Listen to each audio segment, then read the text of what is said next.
All right, guys, welcome back. I hope everyone had a great 4th of July week. And this is prime off season for us. Football is starting up with whether you're an NFL fan with, mini camps and all that other stuff. And if you're a college football fan, that's going to start up really soon. Spring practice has come and gone. And we're just we're just ready. We're ready to go play some football, and it's gonna be here before you know it. I think it's a little over a month and a half now before football officially kicks off, and like I said, we're in prime off season right now, and let's just do something a little bit different, a little more fun, a little more, I don't want to say opinion based because that's basically what this whole channel is on, but let's just do something a little bit more fun that I think would get some some people debating, I feel like I should say. And what we're going to do today is going to be my favorite. This is not the best. This is not, this is my personal list on my favorite college football rivalries. And I love rivalry games in college football. I think they are one of the best things about college football. It's what college football makes it the best football around in American sports right now.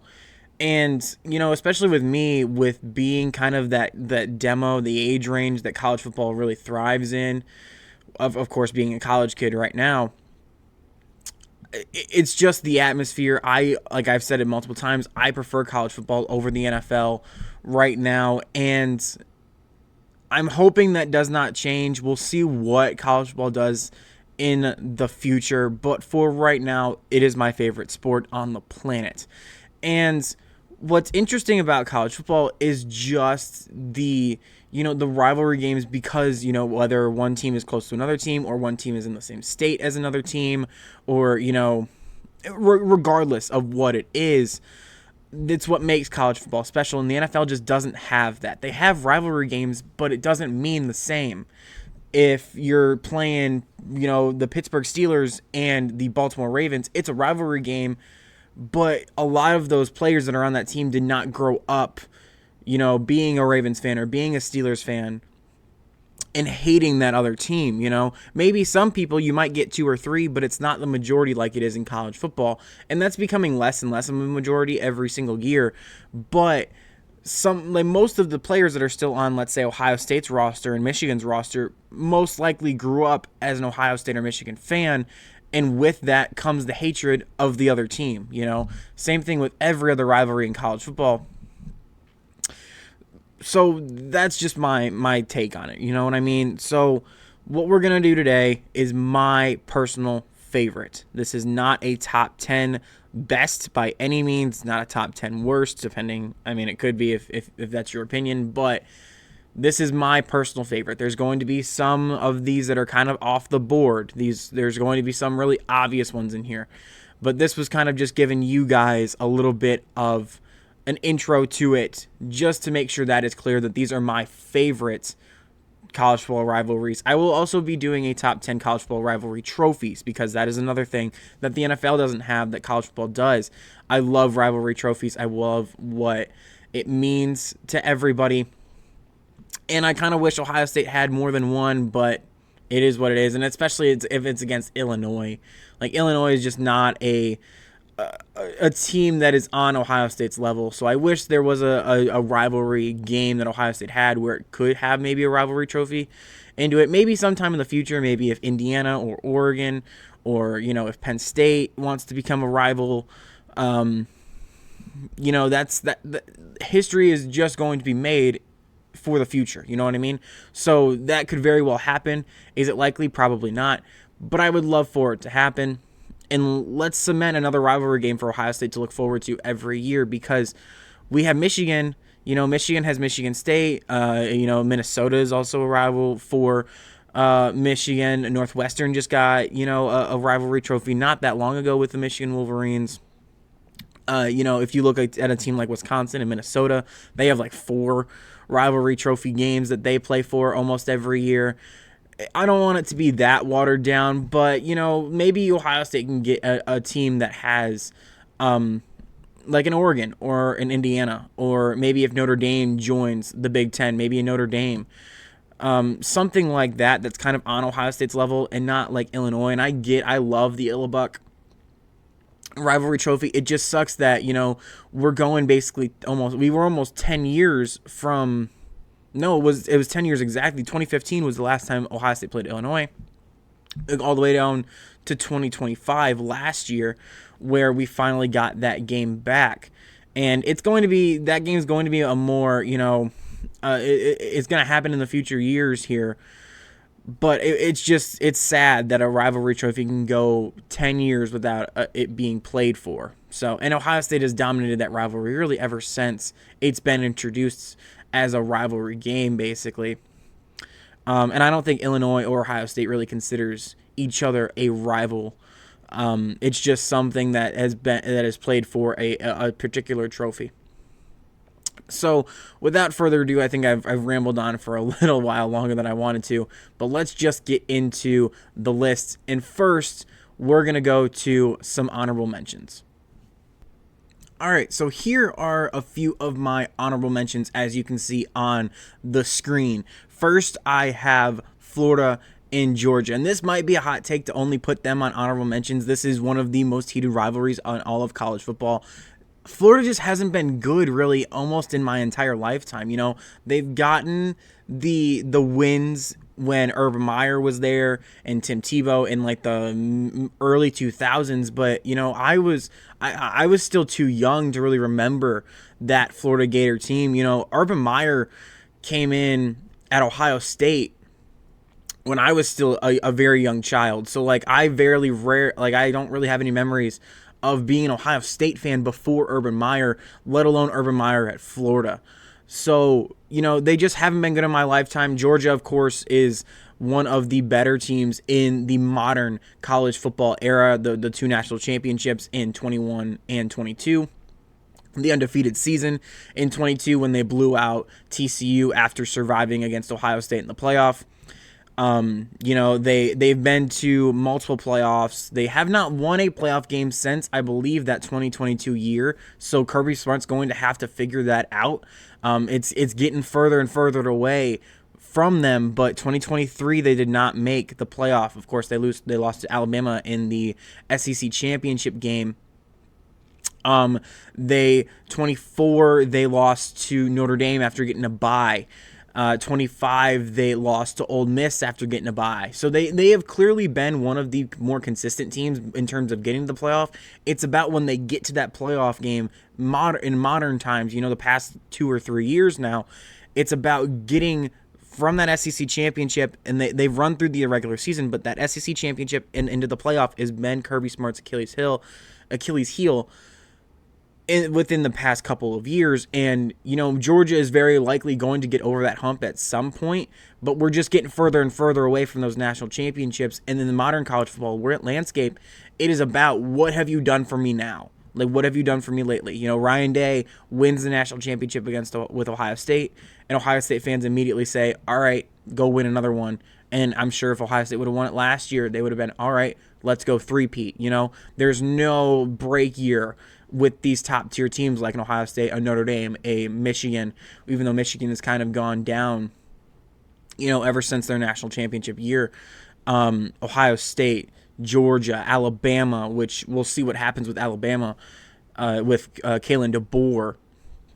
Those types of teams where there should not be. Oregon, Indiana as well now. I'm just going off here.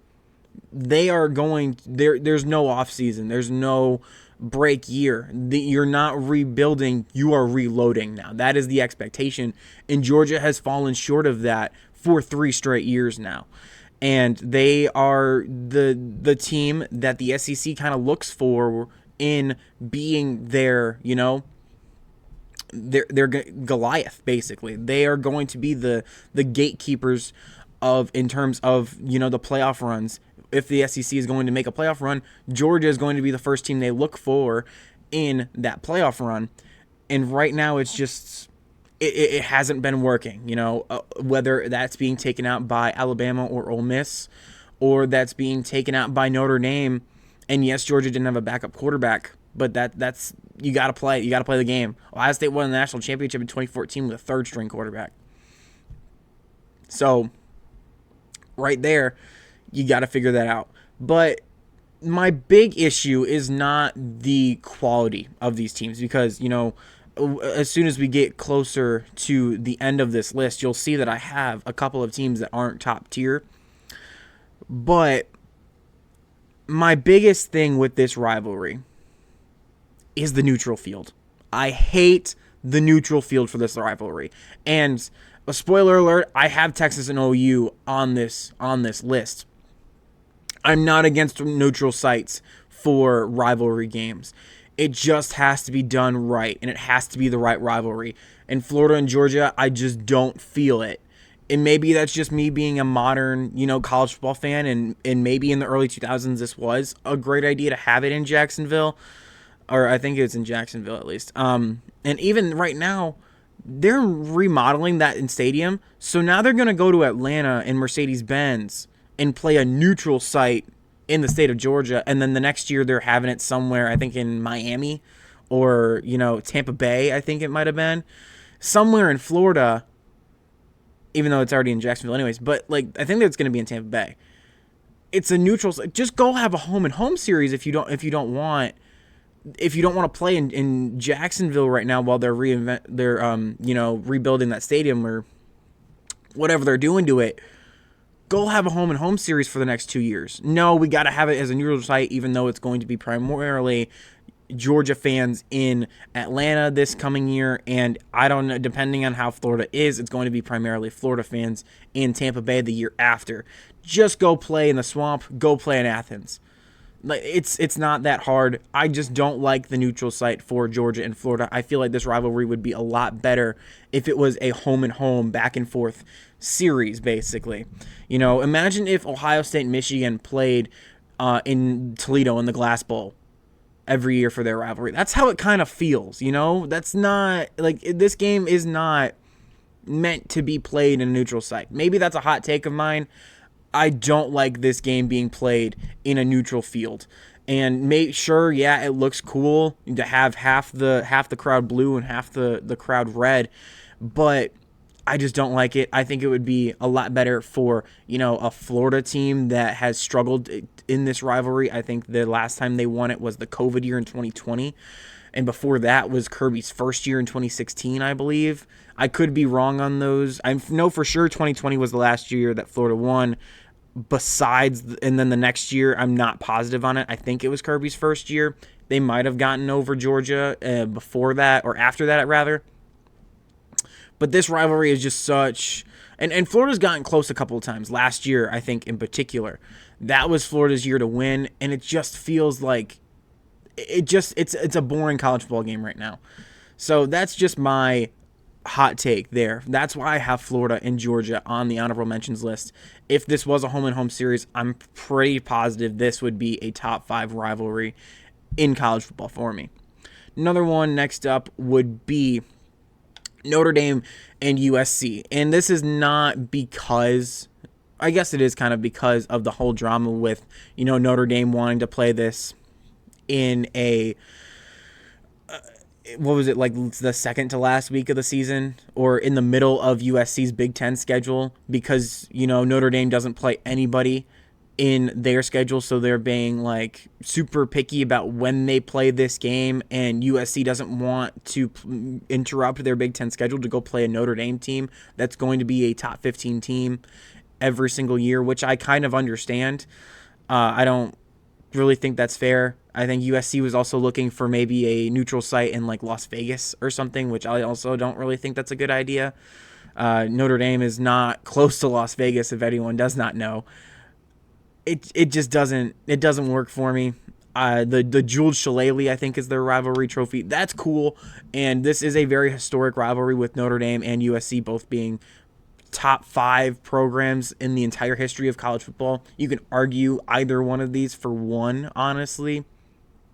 That's just my thing. This rivalry is not going to be played anymore. I think it was last year, 2 years ago was the first time, or the last time these two teams have a scheduled game for the foreseeable future, which is really sad for college football. We have another one of those types of rivalry games here on this honorable mentions list. But it's just, it doesn't do it for me. I'm not a big fan of Notre Dame as a program. I don't respect Notre Dame. USC, I respect them for being in a conference. I can't say the same for Notre Dame. And the way that they handled their rightful playoff, being left out of the playoff, I should say. They handled that so unbelievably poorly. It sounded like and felt like a toddler throwing a temper tantrum and their parents not giving him what he wants, so he just sits on the kitchen floor and just crosses his arms and doesn't talk. Like, that's how it just felt. And them to basically opt out of a bowl game against, I think, BYU, which is ironic because I think they play BYU, and that is like their second toughest game of their entire schedule this coming year. It's just, Notre Dame is just a non-respectable program for me, and it's baffling that the College Football Playoff Committee continues to give them, safety net after safety net after safety net, and college football still won't take a stand and basically tell Notre Dame to go and join a conference. So that's my thing. This is all Notre Dame related. I have nothing against USC. I do think that their fans can be a little bandwagon-ish. But that's the worst thing I can say about USC is they don't show up when their team is not great. That's the worst thing I can say about USC. Moving on, Army-Navy, and this is a very hot take. I can already, feel it, that, some people have this rivalry as the best rivalry in college football, and I completely disagree. I love Army-Navy as a game. Do I think they deserve their own week? Absolutely not. This is not, post-world, like, this is post-World War II. It just doesn't deserve its own week. And I get the festivities around it. Regardless of, this is not being political, but like the president, whoever the president is at that point, comes out and, flips the coin toss. The prisoner exchange, basically what it is. It's a really cool thing to see, but just the style of play and the level of football that is played once the whistle blows and the game is kicked off it's just bad. That's all I can really say. It's just bad. So yeah, I don't like that they only have that we have to schedule a week around Army and Navy. That's just my thing. Great rivalry. With it, like with all the, festivities and all that stuff. But once you get down to playing football and, you're lining up and everyone's running the ball 40 times a game and no one can complete a pass in this game, it's boring. I'm sorry. It just is. And then moving on, Oklahoma and Oklahoma State. Kind of the same thing as Notre Dame and USC. It's sad that this game is not being played anymore, with Oklahoma leaving and going to the SEC and Oklahoma State being left behind with Washington State. Of course, Oklahoma State is not in the same level as an Oklahoma, but they were always that little pesky little brother that was, always right there to make sure that Oklahoma was not looking ahead at anything. Oklahoma, every time they looked ahead against Oklahoma State would beat them, or at least give them a run for their money. And it was really, really cool to see this rivalry, especially the last time this game was played, I believe in 2022, with Oklahoma State beating Oklahoma in their last matchup. I hope we can see this game sometime in the near future, but we just got to wait and see. I really, really loved this game when it was a rivalry game that we got to see yearly. Obviously, this game was not as competitive as it was, when it was in Oklahoma, rather in Oklahoma State. I don't know the city names, I'm sorry. But this was a really good game, and it was another test for Oklahoma in a Big 12 schedule that really didn't have a lot of tests when Oklahoma was in the Big 12. They had Texas, but Texas was up and down regardless of, what year it was. Oklahoma was always the big dog in the Big 12 in, the Lincoln Riley era, the Baker Mayfield era, all the Kyler Murray era, et cetera, et cetera. But but Oklahoma State was always the team that made sure Oklahoma always stayed in check. And that was a really cool thing to watch. And then the last one, which I'll move over for here a little bit. I'll move myself over a little bit here. There you go. Just so you can see it. It's Florida and Tennessee. And this is by probably not the best rivalry, a top 15 rivalry in all of the sport. But I do have family that lives down in the South, and they are Tennessee fans and they are Florida fans. So this rivalry was always really cool. I've said this before. If Ohio State ever disbanded its football program, I would have to be a Tennessee fan. Tennessee is my second favorite college football team. Power 4 wise, and if I ever had to move on from Ohio State for whatever reason, Tennessee would probably be the team I would go to. And, of course, all the drama that's going on with Tennessee and Ohio State right now, probably not the best thing to say, but it is what it is. This was just a really cool game, regardless if it was the Hail Mary with Florida a few years ago. It's probably almost been 10 years now at this point, where Florida throws up a Hail Mary and it's caught. The whole Tennessee thing when Tennessee just could not beat Florida in Gainesville no matter how bad that Florida team was. And then they finally do it last year, I believe it was. So that was really cool. And then to have Tennessee basically take over the swamp last year, that was really cool to watch. But this is always a game that I am always eyeing, and I don't believe that they play each other this year, which is unfortunate, but it's just kind of how the SEC is scheduled up right now. There's no divisions anymore. Florida and Tennessee both have bigger rivals than just each other, at least in their perspectives. Florida has, Florida State that they play every year. They have Georgia, who is obviously on my all-honorable mention list.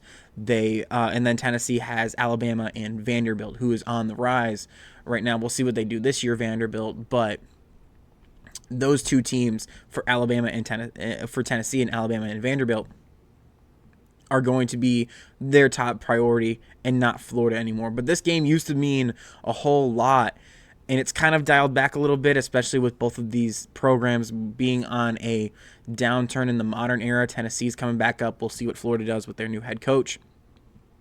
But it's kind of dialed back a little bit. I would love if this game got back to where it was, in the Urban Meyer-ish era. But we got to see. That's why it's on my honorable mentions. It did not make my top 10. This is a personal choice for me. Just a rivalry game that holds a special place in my heart. So let's go on to my actual top 10 list. And we're going to start off with Pitt in West Virginia, the Backyard Brawl. And this is one of my favorite rivalry games to watch. This is, of course, not being played, I believe, anymore. The last game they played was in 2025. I believe West Virginia won that game. They did. They won 31-24 in that game. Pitt does lead the series 63-42.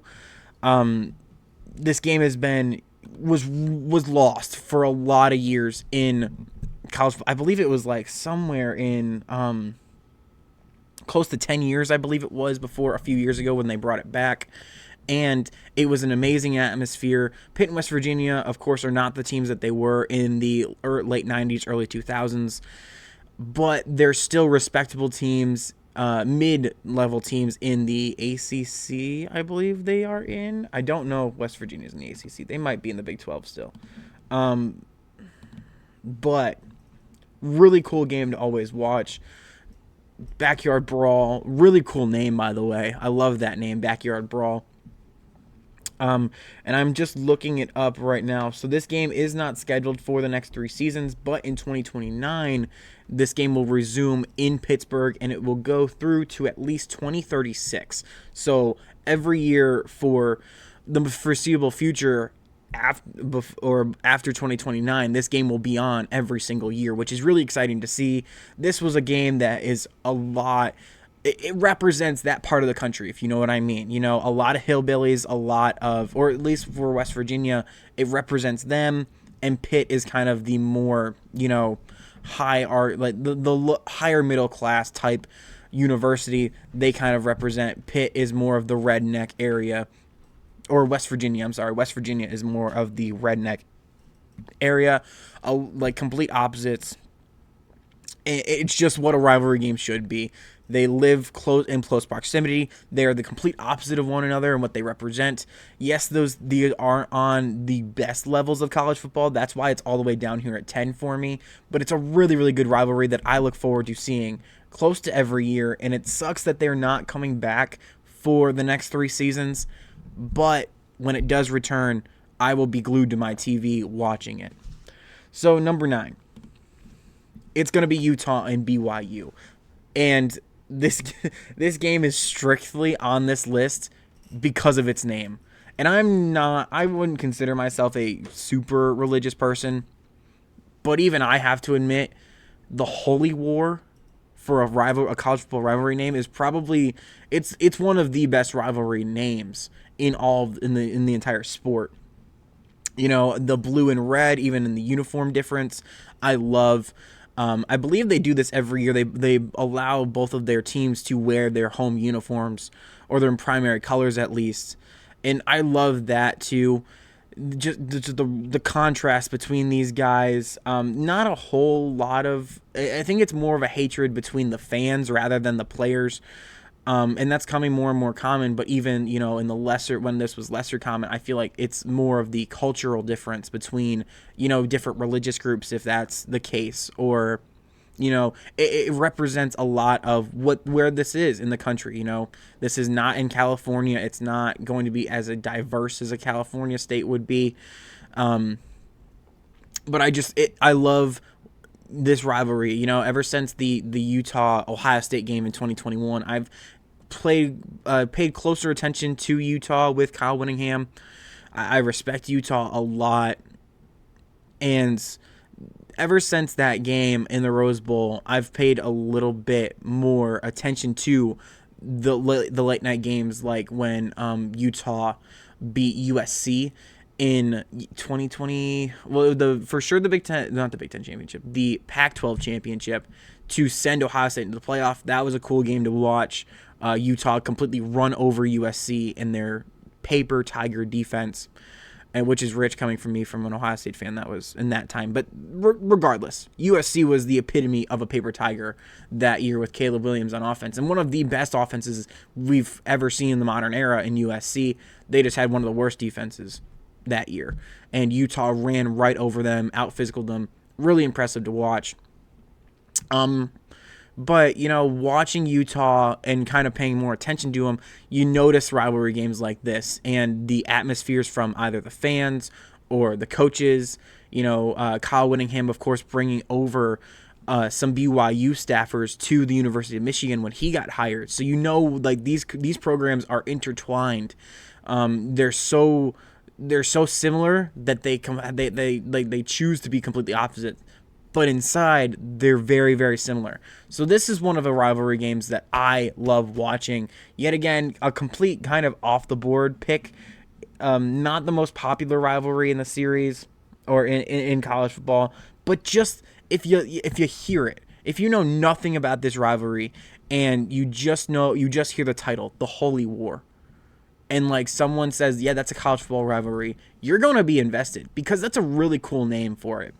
I believe BYU does lead the series in this rivalry game. Actually, no, Utah is basically dominant. They're leading 60-34, but BYU does have a 3-year win streak. And I remember a couple of years ago, BYU won in a very controversial way. And actually, I remember this game was like almost 10 years where Utah was just kind of dominating. And now in the NIL era, BYU kind of has a little bit more of a backing when it comes to, its donors. And Utah is more of the developmental style program. And it's showing right now because BYU has had more of a momentum in this rivalry than Utah, with Utah, of course, just losing their coach, Kyle Whittingham, to the University of Michigan, a program that is one of the best in college football and has severe donor backing. when it comes to NIL, and Utah just didn't have that, and BYU doesn't really have that, like a Michigan, Ohio State level, and even Oregon, but it has more than Utah, and that's going to be the difference between a win and a loss when it comes to the NIL era right now, especially since we don't have a salary cap yet, and we don't know if we'll ever get one of those.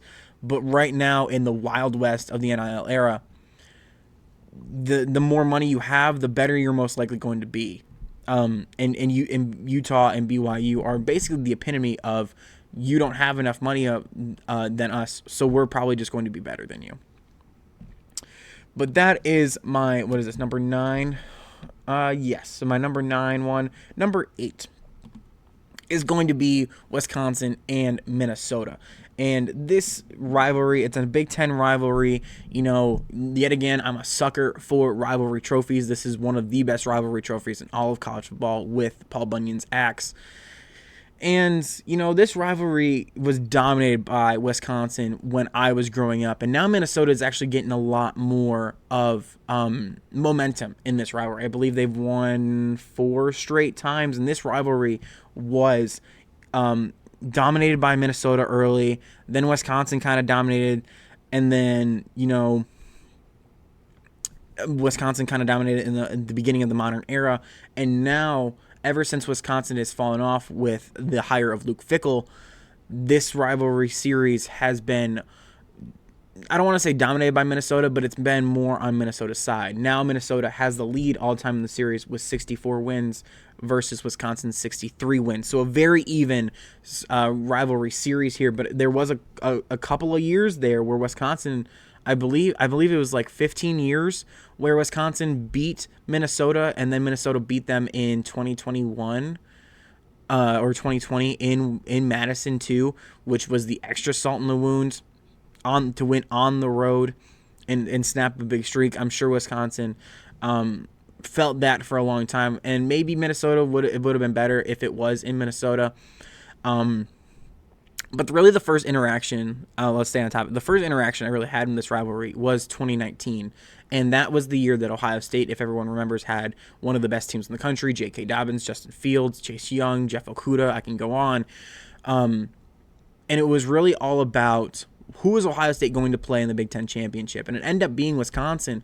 But if you remember that year, Minnesota beat like Penn State and I think Auburn too that year, and they were on a complete roll. College Game Day, I believe, went to this game in 2019. It was in Minnesota, and it was going to be for a spot in the Big Ten championship. Ohio State actually beat Wisconsin in the regular season that year, I believe, and it was just a kind of thing where I was almost not sick and tired of playing Wisconsin in the Big Ten championship, because you got to remember, Ohio State played Wisconsin in the Big Ten championship, I believe, 2 or 3 times before 2019, and this was on the streak where Ohio State was just getting to the Big Ten championship like it was almost nothing.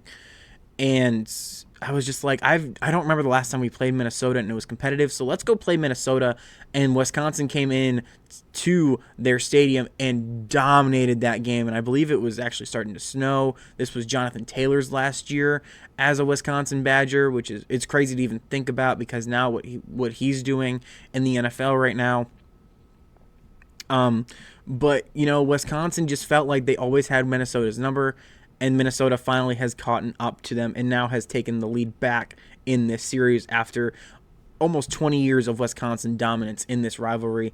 And yet again, I will say the Paul Bunyan axe with, you know, the team all going over to a goalpost and chopping down the goalpost after the game. Really, really cool to see. Love rivalry trophies, and especially when they're kind of interactive like that, and you can kind of go at the other team, whether if you're on the road and you're chopping down the road goalpost. Everybody is. It's really cool to see the details in that. You know, all the dates and the scores are on the handle of the axe, and then, you know, both sides is, one side is yellow for Minnesota and then one side is red for Wisconsin. Really cool details in that trophy. But that is why they are my number 8 rivalry game in all of college football for me. And then I know people might get mad at me for this, but we're going to go ahead and go with it. It's BG and Toledo is my next rivalry game. The Battle of I-75. And by no means is this a top 10 rivalry of all time here. But in this is, yet again, I will say these are my favorite rivalries in all of college football. And there's a reason why, like, I grew up in the Toledo area. These teams both are established in, of course, the Toledo area. Have multiple family members, friends that go to these schools. It's a really cool rivalry. It's a local rivalry. It's a very small. This is a group of 5. These are both group of 5 teams. They're not going to be contending for college football playoff appearances anytime soon, most likely. But it's a really cool thing to watch. I haven't actually. I wanted to go to one, but I forgot. So I wanted to go to one of these games a little bit ago, but just didn't work out. But it's just a really cool game to maybe watch on ESPN. I remember a couple of years ago there was like a blizzard and Toledo was almost ranked, and BG came into the Glass Bowl and just destroyed Toledo that year. You live in the Toledo area, you probably got to pick a side. You're, of course, obviously, if you're in the Toledo area, you're going to be an Ohio State fan or you're going to be a Michigan fan, typically. But even like if you want to go locally, you're either a Bowling Green fan or you're a Toledo fan. There's no in between. You got to pick a side if you're going to stay local in that area. But of course, Battle of I-75, I think the series is tied, I believe, I want to say, in this. Let me actually look. But I do believe this series is tied. It actually does, yet again, rivalry trophy, not as interactive as a Paul Bunyan's axe, or maybe as cool as an iron skillet, I'll say off the top of my head. 43-43. So this series is tied right now. So yet again, competitive. Toledo in the modern era has almost dominated this rivalry game, but BG is starting to bring it back a little bit. Eddie George being the head coach there, Ohio State tie-in. For any Ohio State fans out there that aren't necessarily BG fans, Eddie George is currently the head coach of the Bowling Green Falcons. Toledo, for any Browns fans, Emmanuel McNeil Warren came out of Toledo. Harold Fainin came out of Bowling Green. So there's a lot of ties in here between, my teams and this rivalry. And it just holds a special place in my heart for how close it is and, how many people this rivalry goes through, in my personal life. So that is going to be that one. Next one, we're going to go to, hot take, maybe having it this low, but we're going to go to the Iron Bowl. And this rivalry game, a lot of people consider, especially in the South, the best rivalry game in all of college football. And I disagree. This rivalry game, yes, it has moments like, of course, the kick 6 and the Hail Mary a few years ago on like a 4th and 30 something, I think it was, and Alabama gets it in the back of the end zone to beat Auburn. I believe the last time Auburn won this game was in 2019, but I could very well be wrong. 2021, no, because Alabama made the college football playoff and made the national championship, actually. But like any time besides that, it wouldn't be no. 2020, Alabama won the national championship, so no. I want to say 2019 was the last time Auburn won this game, and just off of that, the pure dominance of Alabama.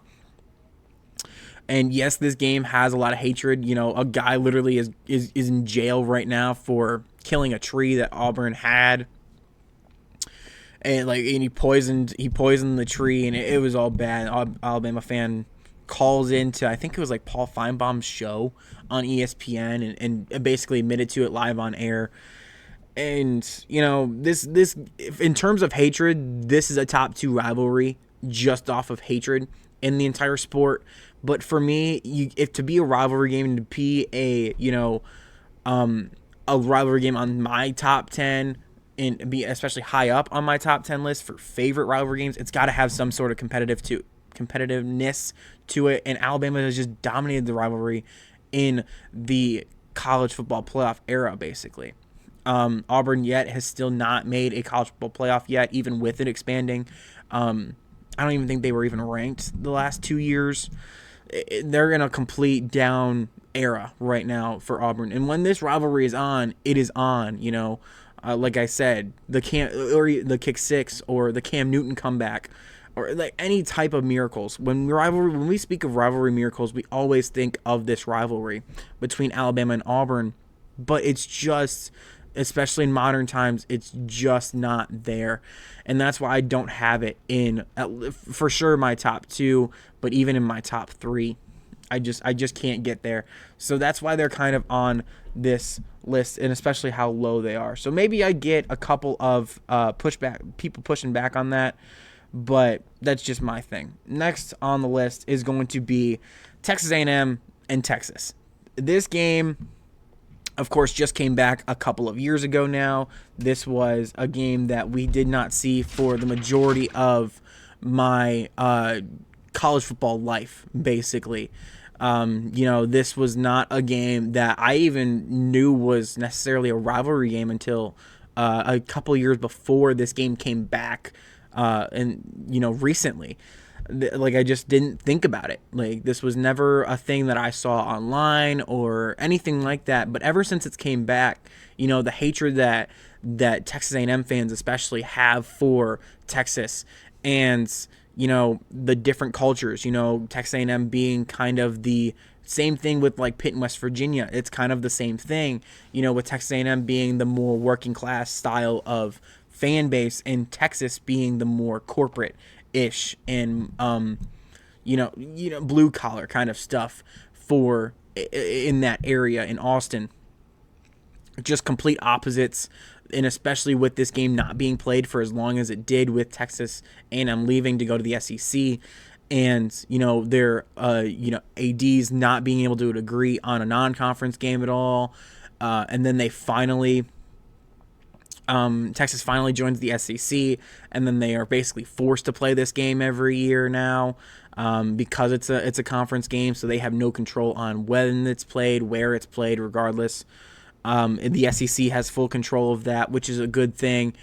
And just off of hatred alone, like Alabama-Auburn, this is a top 3 rivalry in all of college football, just based off of the hatred between the players and the fans and the administrators in both schools.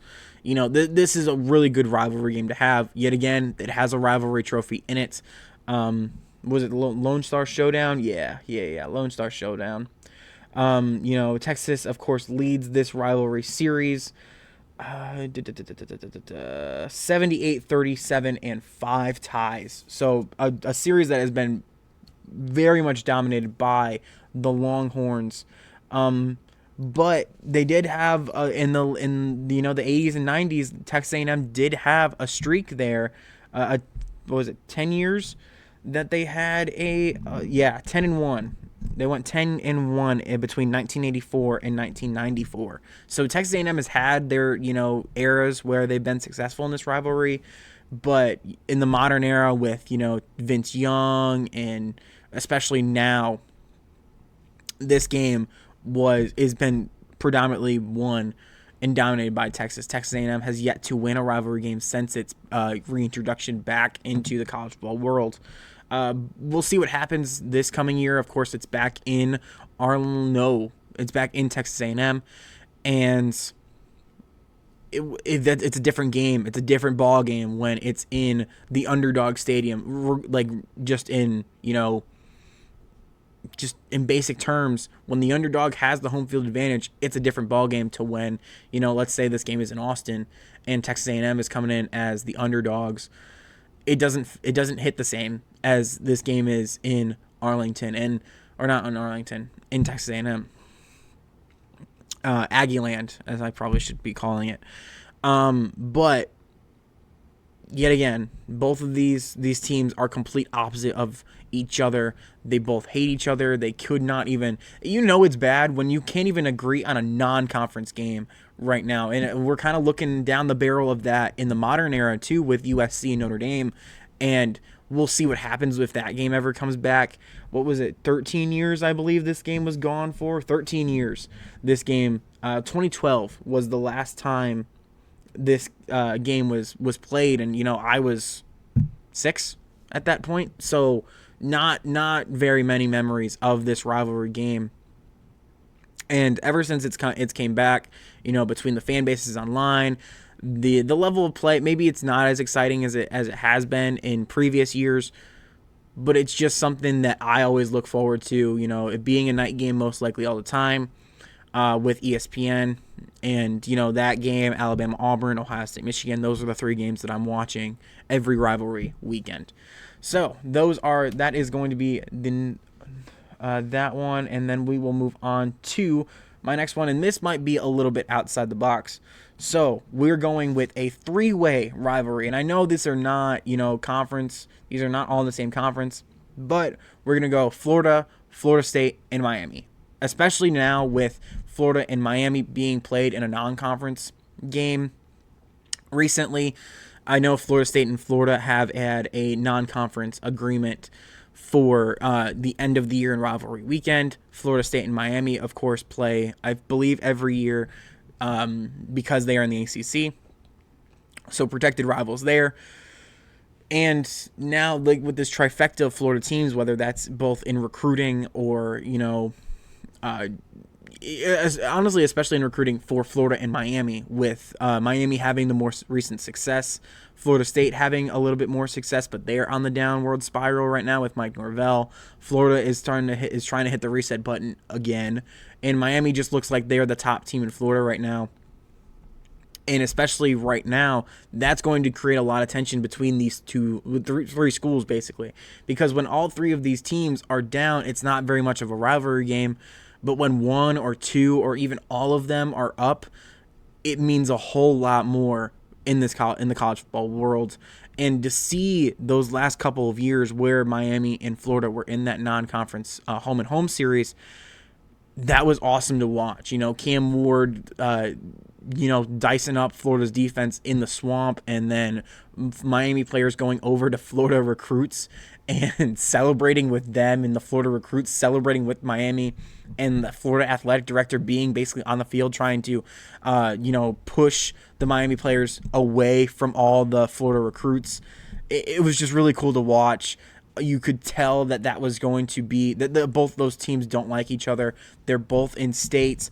Florida State has also got the unlucky, they got the short end of the stick where they got to play both teams every year almost. And even then, Florida and Florida State, if we're gonna just go there, this game, with the fight of 2024 when Florida planted a flag on Florida State's logo, and then the whole scrum happened because everybody was doing it that week, or that day, I should say. And it was a bad look all around. Of course, that was the Florida State year where they were expected to be playoff contenders, and they went, 2-10, that or something like that. It was bad. That was a bad year for Florida State. Did not turn it around whatsoever. We thought they were going to last year against Alabama after that game. Did not do it whatsoever. Mike Norvell looks like he has one foot out the door already, just looking like Florida State's trying to get the money together to pay his buyout, basically what it is. Florida, yet again, like I've said a bunch of times in this video, hitting the reset button. Hopefully they can get back to the early 2000s Florida, because college football is better when Florida is good, and the swamp is a top 10 environment in all of college football, and I would love to have that environment top tier consistently. And then Miami, if Miami can keep that, yet again, I will say when Miami is good, college football is better. And you can probably say it for all three of these teams. It's just a matter of who is going to, grab the rope and pull. You know what I mean?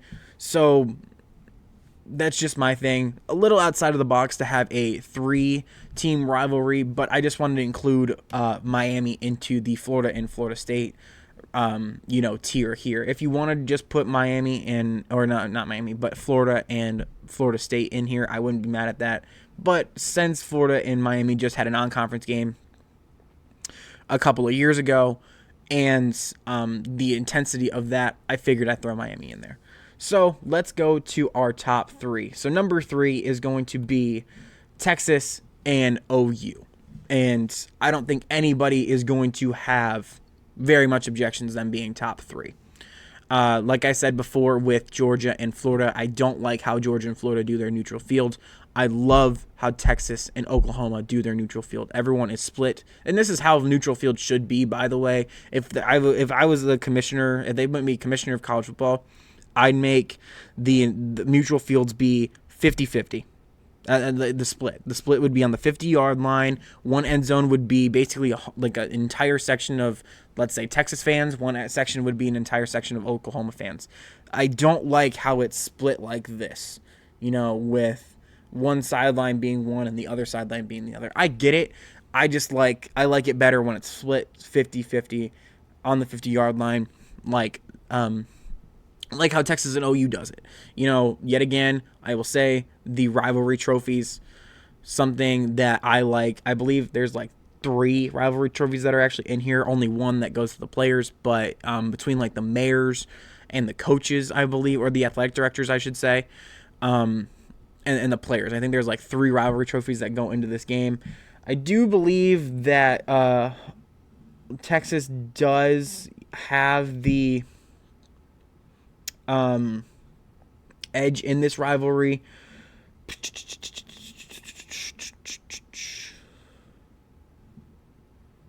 My bad. I'm not trying to do dead air here. I'll look at that in a second. But even then, the name alone too, you can call it whatever you want. Red River Rivalry, Red River Showdown, Red River Shootout, which is my personal favorite because, South. And both of these teams fire guns in the air at kickoff and touchdowns. Really cool. The hand signs, I didn't even mention that with Texas and Texas A&M. With the hook 'em for Texas and the horns down for OU and Texas A&M as well.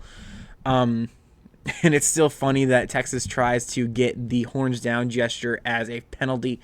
I think it's really stupid that the Big 12 even allowed that, and I'm so glad the SEC is like, no, get out of here. No, we're not doing that. We're not soft.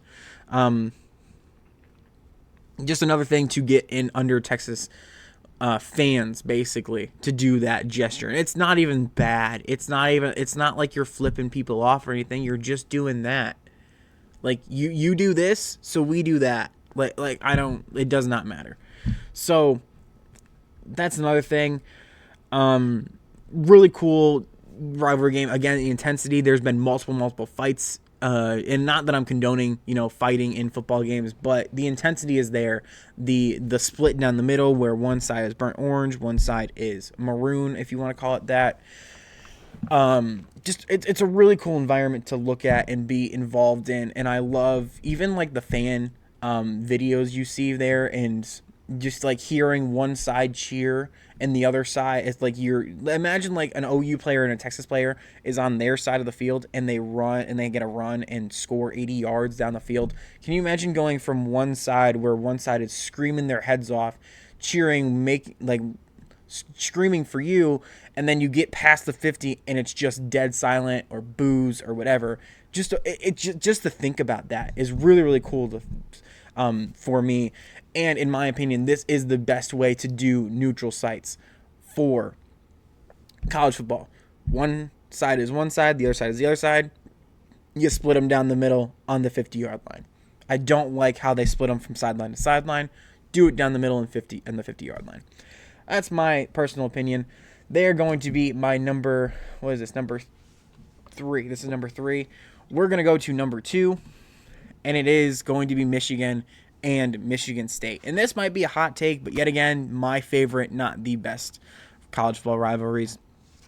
If you just even want to look at the picture up here, the picture is from the kick, the drop punt in the night game in Ann Arbor. I believe it was 2015, I want to say, because Michigan State made the Big Ten championship, I believe, this year.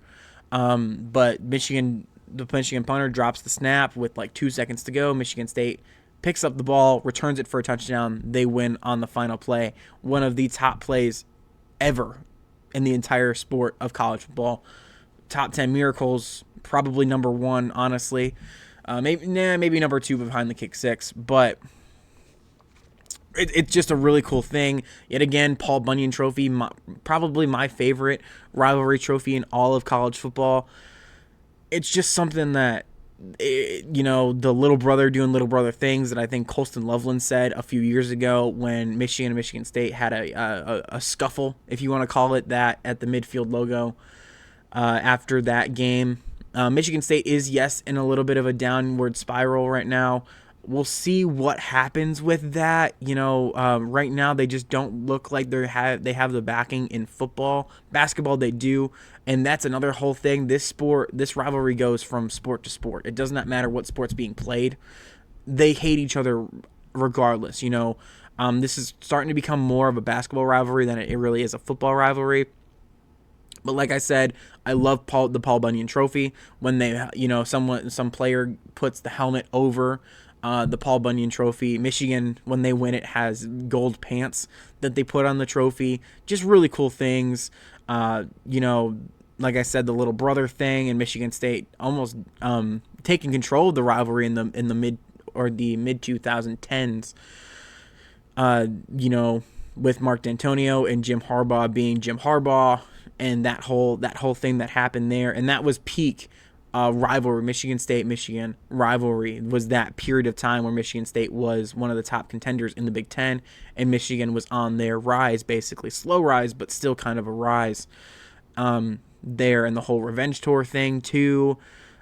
And that's my whole thing. The hatred of this rivalry I love, and the fact that I love rivalry trophies. Yes, Michigan is is my least favorite team in all of sports, honestly. And you just got to watch the game, regardless of what time it is, regardless of what channel it's on, regardless of records, regardless of ranking, regardless of coaches, players, whatever. This is always going to be on my TV. I'm always going to be watching this game till the very end. And later, I'm probably going to be watching highlights of these games years and years down the road, because I always do it regardless of what year. So that is my number 2 rivalry game. And to no surprise, I don't think anybody saw this coming. It's Ohio State-Michigan. It's the best rivalry in all of sports. I have been to the Ohio State-Michigan game last year. If you have not seen that, please go check it out. I'm going to continue to tell people to watch that. But really cool game. Yes, again, the picture completely summarizes this rivalry. Both teams not willing to back down to one another. Clean old-fashioned hate, which I know is technically Georgia Tech. That's their name of their rivalry game, but that's what it is. It's just clean old-fashioned hate. The fans, the players, the coaches, yet again the athletic directors, the states, everything. The reactions to the team losing. Ohio State trying to laughably ban flag planting, or making it illegal to plant a flag at Ohio Stadium. Michigan calling for Jim Harbaugh's head before he goes on the run that he had. Countless coaches being fired on both sides. Countless players being let go or being harassed online or harassed in person even because of mistakes that they made in this game. The cheating allegations that made this rivalry even more toxic than it already is. It's the best rivalry in all of college sports, and it's competitive. Michigan had the streak that they had, but Ohio State was still winning national championships and competing for playoffs despite that. And now Ohio State is back on the winning side of this rivalry.